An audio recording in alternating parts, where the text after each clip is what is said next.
ஏற்கனவே திமுக தோல்வி அடைய போகிறது என்ற பிரச்சாரம் மக்களிடம் பிரபலமாகி வருகிறது. ஏன்னா அந்த அளவிற்கு மோசமான ஆட்சி நடைபெறுகிறது. அதனால பிரச்சாரம் எப்பொழுது தொடங்கினாலும் எங்களுக்கு வெற்றி தான். கட்சி ரீதியாக வேட்பாளர்கள் எல்லாம் முடிவு செய்த பின்பு அதிகாரப்பூர்வமாக நாங்கள் பிரச்சாரத்தை தொடங்குவோம். அதனால நிச்சயமா எங்களுக்கு வெற்றி கிடைக்கும். இல்ல, நான் தேசிய ஜனநாயக கூட்டணிக்கு தமிழ்நாடு முழுசு எப்படி இருக்குன்னு தான் சொல்ல முடியும். அதனால நேற்றைய தினம் மரியாதைக்குரிய அண்ணன் எடப்பாடியார் அவர்களுக்கு எவ்வளவு ஆதரவு இருந்தது என்று நீங்களே பார்த்திருப்பீங்க. அதனால நான் சென்னையில எப்பொழுதெல்லாம் அண்ணன் எடப்பாடியார் நிகழ்ச்சி நடத்துகிறார்களோ சோளிங்கர்ல கலந்துகிட்டேன், நேற்று கலந்துகிட்டேன். அதனால மகிழ்ச்சி தான். தேசிய ஜனநாயக கூட்டணியின் இன்னொரு தலைவர் என்ற முறையில் கலந்து கொண்ட அபரிதமான ஆதரவு இருக்கிறது. தாமரை நிச்சயமாக மயிலாப்பூரில் வெற்றி பெறும். சேகர் பாபு வந்து நேற்றுக்கு குடும்ப அரசியல் எங்களை பார்த்து சொல்றாங்க, உங்களையும்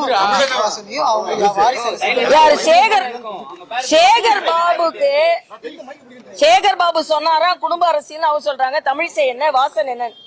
சேகர் பாபுக்கு எங்களை பத்தி பேசுறதுக்கு எந்த தார்மீக உரிமையும் இல்ல.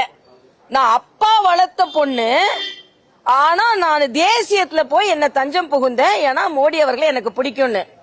அம்மா வளர்த்த சேகர் பாபு அப்பாட்ட போய் அடிமையானாரு.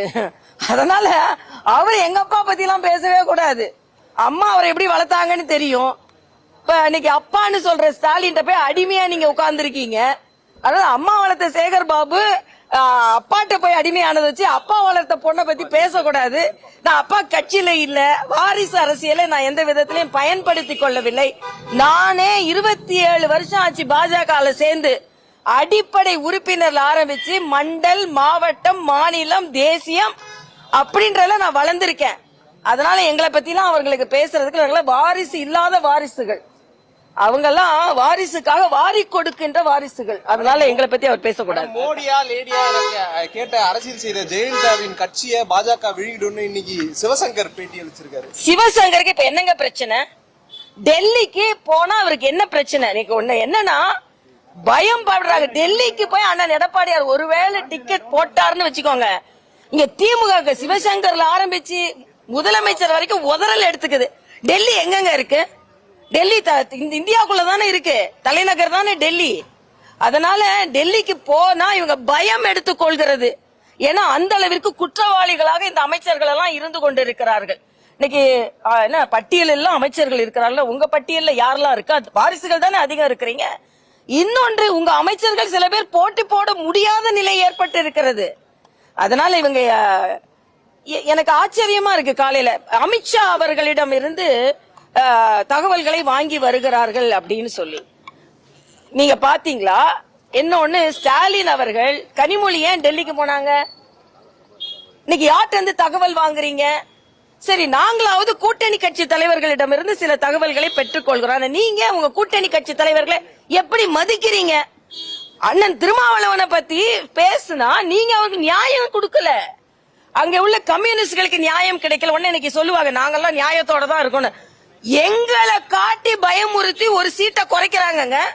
ஆக ஸ்டாலினுக்கு நாங்க உதவி செய்து கொண்டு இருக்கிறோம். அவங்க கூட்டணி கட்சியில சீட்டை குறைக்கிறதுக்கு பாஜக உதவி செய்து கொண்டு இருக்கிறது. பாஜக பயங்காட்டி பயங்காட்டி பயங்காட்டி. அது மட்டும் இல்லைங்க, நான் நீங்க அடிமையா இருக்கிறீங்க, கம்யூனிஸ்டும் சரி விடுதலை சிறுத்தைகளும் சரி. நீங்க குறைச்சு வாங்க தயாராயிட்டு ஏன் பாஜக உள்ள வந்துரும் சொல்றீங்க? நிச்சயமா பாஜக உள்ள வந்துருச்சு, கவலையே படுறாங்க. வந்துட்டோம், அதனால நாங்க வந்துருவோம். நீங்க என்ன கவலைப்பட வேணாம், நாங்க வந்துட்டோம்.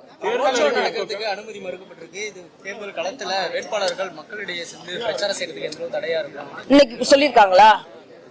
பாதுகாப்பு இல்ல, அது சரியான அனுமதி வாங்கணும். அனுமதி வாங்கிட்டு யார் வேணாலும் செய்யலாம். அது நான் என்னன்னு தெரிஞ்சுக்கிட்டு நான் சொல்றேன். தேர்தல் அறிக்கை நாங்க தயாரிச்சுட்டோம். மாநில தலைவரோட ஒப்புதலுக்கு கொடுத்திருக்கிறோம். அவர் எப்ப ஒப்புதல் கொடுத்தாலும் நாங்க வெளியிட்டுருவோம். நல்ல அறிக்கை. பாதுகாப்பு குறித்து தொடர்ச்சியா பேசியிருந்தோம். பாஜகவினுடைய தேர்தல் வாக்குறுதிகள்ல நிச்சயமா இருக்கு. தமிழ்நாட்டினோட ஒட்டுமொத்த வளர்ச்சியும் அதில் இருக்கிறது. அண்ணன் எடப்பாடியார் அவர்கள் குளிர்ச்சியான தேர்தல் அறிக்கை கொடுத்திருக்கிறார்கள். நாங்க வளர்ச்சியான தேர்தல் அறிக்கை சேர்த்து கொடுப்போம். தொடர்ந்து இலவச பொருட்கள் மக்கள் ஏற்கிறாங்களா? எப்படி பாக்குறீங்க? ஃப்ரிட்ஜ் ஒரு விலை பொருள் ஏற்கனவே நிறைய நெருக்கடியான பொருளாதார இல்ல நிதி மேலாண்மை ஒரு ஆட்சி எப்படி செய்யறதுன்றதுதான். நிதி மேலாண்மை செய்துட்டு மக்களுக்கு கொடுக்கறதுல எந்த பிரச்சனையும் இல்லை. இவங்க கடன் வாங்கி வாங்கி கொடுக்கறாங்கன்றதான் ஸ்டாலின் மேல உள்ள குற்றச்சாட்டு. இல்ல நம்ம வந்ததும் அது செய்ய முடியுமா? இல்ல அதெல்லாம் நீங்க நாங்க வருவோம் நிச்சயமா. அதுக்கப்புறம் எப்ப செயலாற்றுவோம்னு முதலமைச்சரா அண்ணன் எடப்பாடியார் அவர்கள் சொல்வார்கள். நாங்கள் எல்லாரும் சேர்ந்து வெற்றி பெறுவோம்.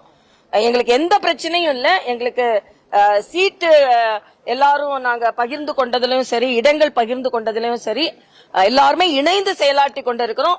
வேகமாக பயணித்து கொண்டிருந்தோம் அப்படின்னு சொல்ற திமுக கூட்டணி தான் இப்ப பாண்டிச்சேரியில என்னாச்சு தெரியும்ல. நாங்க இங்கேயும் சரியா கூட்டணி அமைச்சிருக்கிறோம், பாண்டிச்சேரியிலயும் சரியா கூட்டணி அமைச்சிருக்கிறோம். இன்னைக்கு பாண்டிச்சேரியில போட்ட இடத்த வாபஸ் வாங்க மாட்டேன்னு ஒரே பிரச்சனையா இருக்கு. இங்கேயும் பிரச்சனை, பாண்டிச்சேரியிலயும் பிரச்சனை, புதுச்சேரியிலயும் பிரச்சனை. இங்க பிரச்சனை இல்லாம இல்ல.